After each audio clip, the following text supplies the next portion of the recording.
வணக்கம். நல்லா இருக்கீங்களா? எல்லாம் எலெக்ஷன் பிஸியிலேருந்து எல்லாம் முடிஞ்சாச்சு, எல்லாம் ஃப்ரீ ஆயாச்சு இல்லைங்களா? நான் கோயம்புத்தூரை சேர்ந்தவன். பரவாயில்ல, இந்த எலெக்ஷன் முடிவை எல்லாரும் ஏற்றுக்கணும். மக்களாட்சி, மக்களால் மக்களுக்காக நடத்தப்படும் தேர்தல். சில குளறுபடிகள் நடந்திருக்குங்கிறாங்க. அது எந்த அளவுக்கு உண்மை, எது நிஜம், எது உண்மைன்னு தெரியல. இருந்தாலும் வெற்றி பெற்றவர்களுக்கு வாழ்த்துக்கள். தோத்துட்டுமே அப்படின்னு திமுககாரன் துவண்டு போக மாட்டான். திமுகவுடைய பவர் எப்போனா, எதிர்கட்சியாக இருக்கும்போது அவங்க ரொம்ப பவராகவும் ரொம்ப வீரியமாகவும் கழக வேலைகளையும் பொது வேலைகளையும் அதிகமான ஒரு ஈடுபாடோடு வேலை செய்வாங்க. ஏன்னா ஆட்சி இருக்கும்போது சில கட்டுப்பாடுகள் இருக்குது. சட்டம் ஒழுங்கை பாதுகாக்கணும், அதுக்காக சட்டத்தை மீறுவோன்னு நான் சொல்லலை.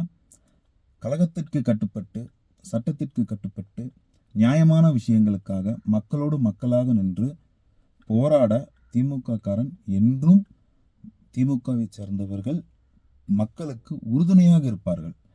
அதில் எந்த மாற்று கருத்தும் இல்லைங்க. திமுகவினால் பலன் அடைந்தவர்களுக்கு தெரியும் திராவிட முன்னேற்ற கழகத்தின் பலம் என்ன, தகுதி என்ன, திராவிட முன்னேற்ற கழகத்தின் திராணி என்ன என்று. பரவாயில்ல, காங்கிரஸ் இருந்தாங்க, போனாங்க, பரவாயில்ல, துரோகம் பண்ணிட்டு போனாங்க.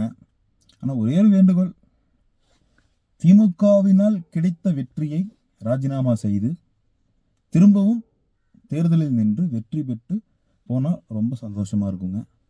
ஏன்னா அவங்க தகுதி என்னன்னு தெரியணும் இல்லைங்களா? தனிச்சையாக நின்னா தானே காங்கிரஸுடைய பலம் என்னன்னு தெரியணுமில்ல. ஏன்னா நமக்கு திமுக கூட இருக்கிறதுனால தான், காங்கிரஸ் இருக்கிறதுனால திமுக ஜெயிக்குதுன்னு சொன்னாலும் நம்ம ஆச்சரியப்படுறதுக்கு இல்லை இல்லைங்களா? அதனால் காங்கிரஸாரின் பலம் அவர்கள் நிரூபிக்க வேண்டும்.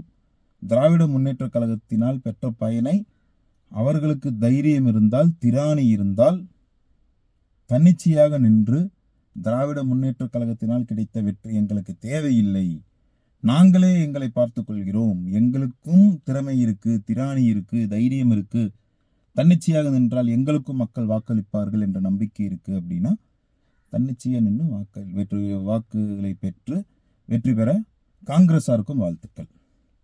நன்றி, வணக்கம்.